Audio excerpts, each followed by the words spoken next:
Welcome to crown tasty சமையல். இப்போ நம்ம பார்க்க போகிறது ஒரு சட்னி தாங்க. ரொம்ப ஈஸியாக செய்யக்கூடிய ஒரு பேசிக்கான சட்னி தான். ஆனால் இந்த சட்னியோட டேஸ்ட்டு வேறு லெவலில் வரணுன்னா அளவுகளும் பக்குவமும் ரொம்பவே முக்கியம். பிகினர்ஸ் கூட ரொம்ப டேஸ்டியாக இந்த சட்னியை எப்படி செய்யறது அப்படிங்கிறது தான் இந்த வீடியோவில் சொல்லியிருக்கேன். இந்த சட்னி செய்யறதுக்கு ஒரு மிக்ஸி ஜார் எடுத்துக்கலாம். அதில் நம்மளோட காரத்துக்கு ஏற்ற மாதிரி பச்சை மிளகாய் சேர்த்துக்கலாம். இது பார்த்திங்கன்னா மீடியம் சைஸில் இருக்க பச்சை மிளகாய் 4 சேர்த்துருக்கேன்.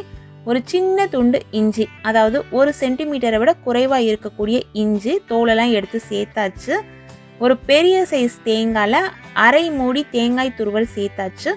தேவையான அளவு உப்பு இதில் சேர்த்துருக்கேன்.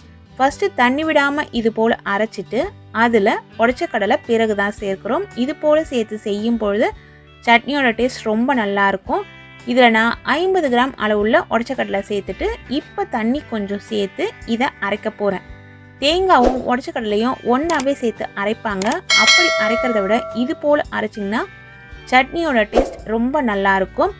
இப்போது தேவையான அளவு தண்ணி கொஞ்சம் கொஞ்சமாக சேர்த்து நீங்கள் அந்த கன்சிஸ்டன்சியை அட்ஜஸ்ட் பண்ணிக்கோங்க. சிலருக்கு திக்காக தேவைப்படும், சிலர் பார்த்திங்கன்னா இந்த அளவில் சாப்பிடுவாங்க, சிலர் இதை விட தண்ணியாக சாப்பிடுவாங்க. அதுக்கேற்ற மாதிரி தண்ணி சேர்த்துக்கோங்க, அதுக்கேற்ற மாதிரி உப்பு சேர்த்துக்கோங்க. உப்பு உங்களோட டேஸ்ட்டுக்கு தகுந்த மாதிரி டேஸ்ட் பண்ணிவிட்டு பார்த்து போட்டுக்கோங்க. இது ஒரு கரெக்டான கன்சிஸ்டன்சியில் இருக்குது. இந்த சட்னிக்கு ஒரு தாளிப்பு கொடுத்துடலாம். தாளிக்கிற பேன் ஸ்டவ்வில் வச்சுட்டு எண்ணெய் சேர்த்துக்கிறேன். எண்ணெய் உங்கள் விருப்பப்படி நல்லெண்ணெய், தேங்காய் எண்ணெய், சன்ஃப்ளவர் ஆயில் இது போல் எது வேணாலுமே சேர்த்துக்கலாம். நான் 2 டேபிள் ஸ்பூன் அளவு சேர்த்துட்டு அதில் கடுகு சீரகம் சேர்த்து அது பொரிஞ்ச பிறகு உளுந்தம்பருப்பு சேர்த்துருக்கேன். இதில் கருவேப்பிலை இலைகள் ஒரு இனுக்கு உருவி சேர்த்துக்கலாம். இதெல்லாம் நல்லா பொரிஞ்ச பிறகு இந்த தாளிப்பை எடுத்து சட்னியில் சேர்த்துடலாம்.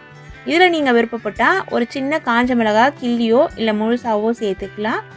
அது மட்டும் இல்லாமல் இந்த சட்னி தாளிப்பு செய்யும் பொழுது கடுகு நல்லா பொரிஞ்ச பிறகு தான் நீங்கள் அடுத்த பொருள் சேர்க்கணும். இப்படி சேர்த்திங்கன்னா தான் சட்னியோட மணமும் சுவையும் நல்லாயிருக்கும். ரொம்ப ஈஸியான பேசிக்கான பச்சை மிளகாய் சேர்த்து செய்கிற சட்னி ரெடி ஆயிடுச்சுங்க. இதில் பச்சை மிளகாய் உங்களோட காரத்துக்கு ஏற்ற மாதிரி நீங்கள் சேர்த்துக்கோங்க. இது மிதமாக இருக்கிற பச்சை மிளகாய், அதாவது காரம் கரெக்டாக இருக்கும். அதே சமயத்தில் விதைகளும் ரொம்ப இல்லை, அதனால் விதையோடு சேர்த்துட்டேன். நீங்கள் முத்தின பச்சை மிளகாய் சேர்க்குற மாதிரி இருந்ததுன்னா விதைகளை கண்டிப்பாக எடுத்துருங்க. பச்சை மிளகாவோட விதைகள் நம்மளோட உடம்புக்கு நல்லது இல்லை, அதனால காரம் பார்த்து சேர்த்துக்கோங்க, அந்த விதைகளை தவிர்த்துடுங்க. சுவையான இந்த சட்னி இட்லி, தோசை, பொங்கலுக்கு மட்டும் இல்லாமல் போண்டா, பஜ்ஜு இது போல் வகைகள் கூட தொட்டு சாப்பிட்லாம். நீங்கள் நிறைய பேர் சாப்பிட்ருப்பீங்க. அதே சிம்பிளான சட்னி தான் இது. இது போல் விதவிதமான சுவையான ரெசிபிஸ் தெரிஞ்சுக்கணுன்னா நம்ம சேனலை தொடர்ந்து பாருங்கள். சுவையாக சமைச்சு சாப்பிட்டுட்டு ஹாப்பியாக இருங்க. Thank you friends.